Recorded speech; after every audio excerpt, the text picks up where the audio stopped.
Hey everyone, welcome to the Amplify Digest, where I break down 5 of the top stories in the new world of work in 5 minutes or less. We're going to open with this Forbes piece that looks at some data that's been coming in around surveying employees who are in hybrid constructs and how they like that. And newsflash, people like that. We're in this new world where hybrid is pretty much going to be here to stay, and this piece in Forbes gets into some data and some of the recent surveys that actually break down specific sentiments and areas where employees are scoring much higher now that they have actually settled into their new hybrid and remote work constructs. When we talk about hybrid, that is really under the broad umbrella of flexibility. And this piece by Microsoft really gets into what it means to be flexible and what are some of the benefits. And I think when we use the term flexibility, it's kind of a catch-all for what the new world of work is right now, whether it is where we work, when we work, how we work, 4-day work weeks, condensed synchronous cycles for global workforces, and so much more. I think it's near limitless how flexibility comes into play. But this piece gets into some interesting ways on how we should be thinking about what flexibility might look like in our workforce. And really, I thought this quote by Dan Roth sums it up pretty well, is flexibility equals trust. And when you're creating more flexible constructs for your employees, you're telling employees that you trust them.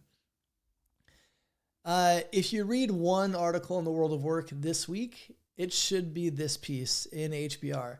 And it's a really fascinating kind of long read on different types of work constructs and the kind of pros and cons to each of them. And I think as we are kind of building this new world of work, we're leveraging this kind of thinking to build these kinds of constructs in our own organization. So this is probably going to be one you're going to want to bookmark and revisit and share with your CEO.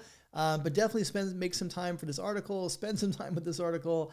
Is a really well-researched piece, and I know I'll be referencing it in projects to come, so I think you'll really enjoy it. Josh Bersin has been on point through all things COVID, and frankly, way beyond that, or way before that, and still. And I think that this piece that he published last week around just really all of the different kind of meta factors that HR leaders in the world of work is dealing with right now, I think it sums it up so well in this piece. And he really breaks down some of the kind of core trends and things that we're seeing now and how we need to adapt. Yes, wages are going up. We've got to deal with it, right? We have to start making adjustments. Is there a bit of a salary bubble in some areas? Yes. Are wages rising in also a non-artificially inflated way? Also, yes. And we have to be able to deal with that as people leaders and HR leaders who are really focused on this new world of work. Internal mobility is another piece. One of the articles I mentioned last week was a McKinsey study saying that 33% of employees who are looking for a job would actually like to look internally first. Use that. People don't necessarily want to leave your company, but if you can really effectively create internal mobility programs and move your talent within your organization, that's going to help you go a long way in retaining that talent, as opposed to people feel that they have to leave to actually be able to make a move and advance their career. Getting creative about hiring, right? We used to look at hiring in the sense of a full-time equivalent, right? FTEs, no more. We have so many different classes and constructs of work itself that we need to be looking at. So I won't run through all these points, but definitely encourage you to read Josh Bersin's article here. And again, frankly, everything he writes, you should be reading because he's got a great finger on the pulse of HR today, yesterday, and tomorrow. And I'm also excited to share that the next cohort of the Amplify Accelerator is now open for registration. So this will be the Echo cohort. It's going to run April 21st through May 20th.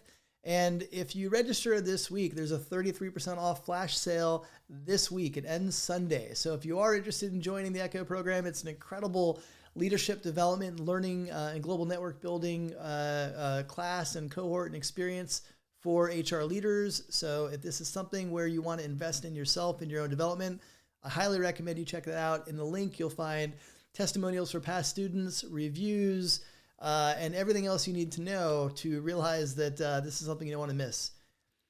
And lastly, on the podcast this week, I sat down with Brendan Brown. He is the head of executive talent at Y Combinator, was a longtime VP of talent acquisition at LinkedIn. And so he had some tremendous experience and wisdom, both on the current recruiting landscape, but also as he's been working with CEOs and founders across the YC portfolio. What are they looking for in recruiting? What are they looking for in terms of an HR leader to partner with them? He will open up some of those answers in the discussion. So that's a wrap for this week. Take care of yourselves, take care of each other, and I will see you next week.